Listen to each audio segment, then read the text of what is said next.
ഏശയ്യ 58:9 നീ പ്രാർത്ഥിച്ചാൽ കർത്താവ് ഉത്തരമരുളും. നീ നിലവിളിക്കുമ്പോൾ ഇതാ ഞാനെന്ന് അവിടുന്ന് മറുപടി തരും. ദൈവസന്നിധിയിൽ വിശ്വാസത്തോടെ പ്രാർത്ഥിക്കുമ്പോൾ, പ്രാർത്ഥന ശ്രവിച്ച് അനുഗ്രഹിക്കുന്ന കരുണയുള്ള ദൈവം ഒരുങ്ങിയ മനസ്സോടെ നുറുങ്ങിയ ഹൃദയത്തോടെ ദൈവത്തെ വിളിക്കുമ്പോൾ ഇതാ ഞാനെന്ന് മറുപടി നൽകുന്ന ദൈവം, ദൈവത്തിന്റെ പരിശുദ്ധമായ സ്നേഹം, അവിടുത്തെ വാഗ്ദാനമായ പരിശുദ്ധാത്മാവിലൂടെ നമ്മിൽ നിറച്ച് പൊതു സൃഷ്ടികളാക്കി മാറ്റുന്ന ദൈവത്തിന്റെ അനുഗ്രഹം നമ്മുടെ ജീവിതത്തിൽ വരണമെങ്കിൽ ദൈവം പറയുന്നു, മർദ്ദനവും കുറ്റാരോപണവും ദുർഭാഷണവും നിന്നിൽ നിന്നും ദൂരെ അകറ്റുക. ഒരു മനുഷ്യനെ നശിപ്പിക്കുവാനും അവന്റെ ജീവിതത്തെ തകർക്കുവാനും ആറ്റം ബോംബിനെക്കാളും വീര്യം കൂടിയ നാവിനെ നിയന്ത്രിക്കുവാനും നാവിലൂടെ മറ്റുള്ളവരെ തകർക്കുന്ന ദുർഭാഷണത്തെ ദൂരെ അകറ്റുവാനും കരുണയുള്ള ദൈവം പറയുന്നു.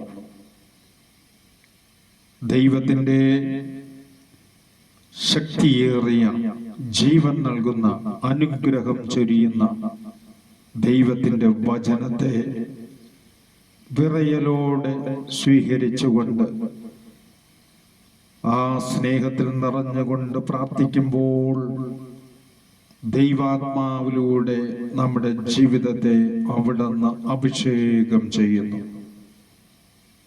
1 സാമുവേൽ 3:10 ബാലനായ സാമുവേൽ പറഞ്ഞു, കർത്താവേ, അരുൾ ചെയ്താലും അങ്ങയുടെ ദാസനിതാ ശ്രവിക്കുന്നു. ഇതാ ദൈവം എസെക്കിയേൽ 3:10 ഇപ്രകാരം പറഞ്ഞു, മനുഷ്യപുത്ര, ഞാൻ നിന്നോട് പറയുന്ന വാക്കുകൾ ചെവി തുറന്ന് കേൾക്കുകയും ഹൃദയത്തിൽ സൂക്ഷിക്കുകയും ചെയ്യുക.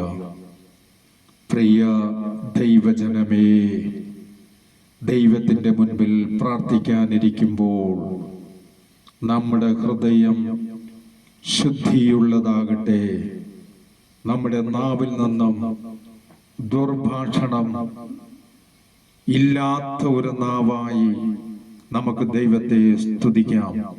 എങ്കിൽ മാത്രമേ അവിടുത്തെ വാഗ്ദാനമായ പരിശുദ്ധാത്മാവിലൂടെ ഒരു പുത്തൻ അഭിഷേകം നമ്മളിൽ നിറച്ച് സ്വന്തമാക്കാൻ ദൈവം ഇറങ്ങി വരും.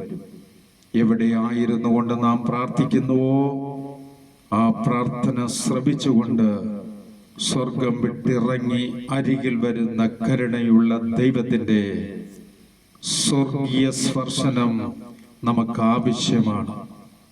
വിളിക്കുക ദൈവത്തെ വിശ്വാസത്തോടെ.